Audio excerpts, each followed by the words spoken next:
সম্মানিত শ্রোতা ও দর্শক বৃন্দ, এই টান দিবেন না, ভিডিওটা কিন্তু আপনার জন্যই। রাতে খাবারের পর কি খেলে খাবার হজম হয় না বা হজম হইতে দেরি হয় এবং আপনার খুব সমস্যা হতে পারে, রাত্রে আমরা ঘুমও নষ্ট হয়ে যেতে পারে। এই বিষয়টা কিন্তু খুবই জানা প্রয়োজন নাকি? আমি ভিডিওর এক ফাঁকে অবশ্যই বলে দেবো ইনশাল্লাহ। এখানে আসুন, আমি আজকে একটা বিষয় নিয়ে আলোচনা করছি। আমরা অনেকেই এই যে সন্ধ্যাটা সকাল থেকে সন্ধ্যাটা আপনি কিভাবে এই করতেছেন, পার করতেছেন, একটু একবার করতেছেন। আপনি যে কাজ করেন ওই কাজ করা অবস্থায় যতটুকু সম্ভব, যদি কথা বলার প্রয়োজন না হয় বা কথা যদি মাঝখানে ফাঁক পাওয়া যায়, ওই ফাঁকে সবসময় লা ইলাহা ইল্লাল্লাহ, সুবহানাল্লাহ, আলহামদুলিল্লাহ, আল্লাহু আকবার অথবা সূরা নাস, সূরা ফালাক এভাবে পড়বে। আর সবাই যদি পান তাহলে কোরআনের তেলাওয়াত করবেন।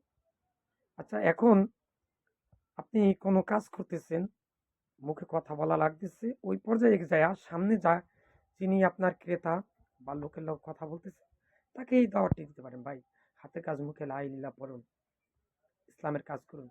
আরেকটি বিষয় হচ্ছে, আমরা বসে আছি বা কারোর সাথে কথা বলছি, উনি হঠাৎ করে কথার প্রসঙ্গে দেখলেন যে গীবত করতেছে, কিন্তু আপনি গীবত করেন না লোক না, এই পর্যায়ে তাকে গীবত যেন সে না বলে বলছেন, ভাই এগুলো কথাগুলো গীবত হচ্ছে, আপনি এগুলো বললেন না। আর যদি আপনি নিশ্চুপে শুনতে থাকেন তাহলে কিন্তু গীবতের বাগদার কিন্তু আপনি হয়ে গেলেন। বাধা প্রদান করবেন, নিষেধ করবেন, তারপর যদি সে বলে আপনি শুনবেন না, অন্যমনস্ক হয়ে যাবেন। সুবহানাল্লাহ, আলহামদুলিল্লাহ একবার এটা বলতে থাকবেন মনে মনে, এবং তাকে যত সুন্দর সম্ভব চেষ্টা করবেন গীবত থেকে বাঁচার জন্য। এবার আসুন, বাড়ির মধ্যে সবাইকে বলবেন যে এই তোমরা গীবত করবাও না, চুগলখড়ি করবাও না, চুগলখড়ি শুনবাও না। পারলে মানুষকে ইসলামের দাওয়াত দাও, কোরআন দাওয়াত দাও, ইসলাম হাদিসের কথা শোনাও, সবসময় কোরআন তেলাওয়াত করো, লা ইলাহা ইল্লাল্লাহ পড়ার জন্য বলো। ছোট বাচ্চা দেখা হইলে তাকেও সালাম দিবেন, আসসালামু আলাইকুম। স্ত্রীকে সালাম দিবেন, আসসালামু আলাইকুম। এবং ছোট বাচ্চাকে শিখিয়ে দেন, বা বাবা পড়ো লা ইলাহা ইল্লাল্লাহ, লা ইলাহা ইল্লাল্লাহ, এবার পড়তে বলবেন। আমার ভিডিওটা বেশি বেশি করে শেয়ার করুন, এটা কিন্তু খুব গুরুত্বপূর্ণ বিষয়। আর সবসময় শিরক বেদাত কুফরি ও গীবত মুক্ত থাকার জন্য চেষ্টা করবেন।